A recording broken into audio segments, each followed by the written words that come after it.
Halo, selamat pagi. Jumpa kembali dengan saya, Bambang Suwarso dari Bambang Solution. Banyak orang yang berpikir bahwa korupsi adalah suatu tindak kejahatan yang luar biasa.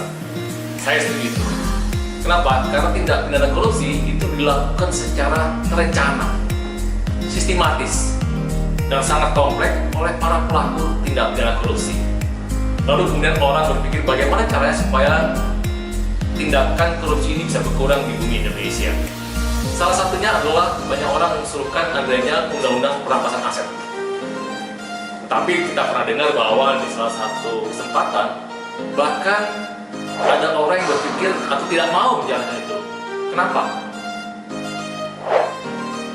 Saya secara pribadi juga tidak mendukung diusulkannya undang-undang perampasan aset, tetapi dengan cara berpikir yang berbeda. Kenapa? Hari ini kita punya undang-undang KUP, Undang-Undang Ketentuan Umum Tata Cara Perpajakan. Hari ini kita juga punya Undang-Undang Tindak Pidana Korupsi. Di kedua undang-undang tersebut, kalau saja itu diterapkan, maka kita tidak perlu lagi menggunakan Undang-Undang Perampasan Aset. Sebagai contoh, penggunaan Undang-Undang Tipikor. Kalau saja seseorang itu dinyatakan dalam persidangan atau terbukti bahwa yang bersangkutan menerima gratifikasi, maka atas gratifikasi itu akan diambil negara. Sebagai contoh, misalkan seseorang yang dalam proses persidangan di pengadilan Tipikor terbukti menerima uang sebesar 50 miliar, maka apa yang terjadi?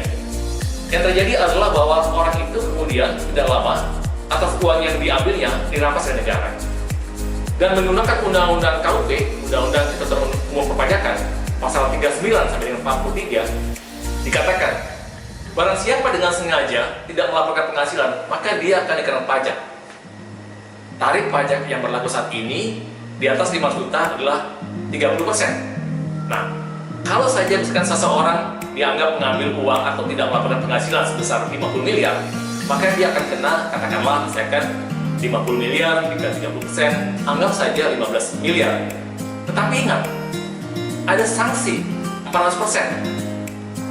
Jadi, apa yang dilakukan kalau undang-undang diimplementasikan, dari jumlah uang 50 miliar, kena pajak 15 miliar. Sanksinya 400%. Sehingga apa terjadi? Jumlah pajak dan sanksi sudah mencapai 75 miliar. Dengan demikian, setiap orang yang ngambil uang 50 miliar, dia akan bayar 75 miliar.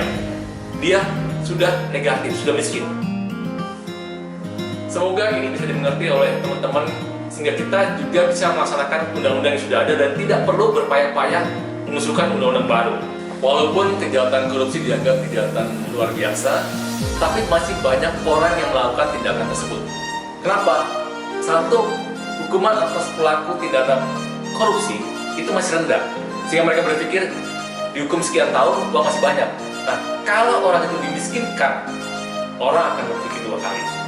Salam dari saya, salam untuk masyarakat Indonesia yang lebih bersih dengan tindak korupsi yang semakin berkurang.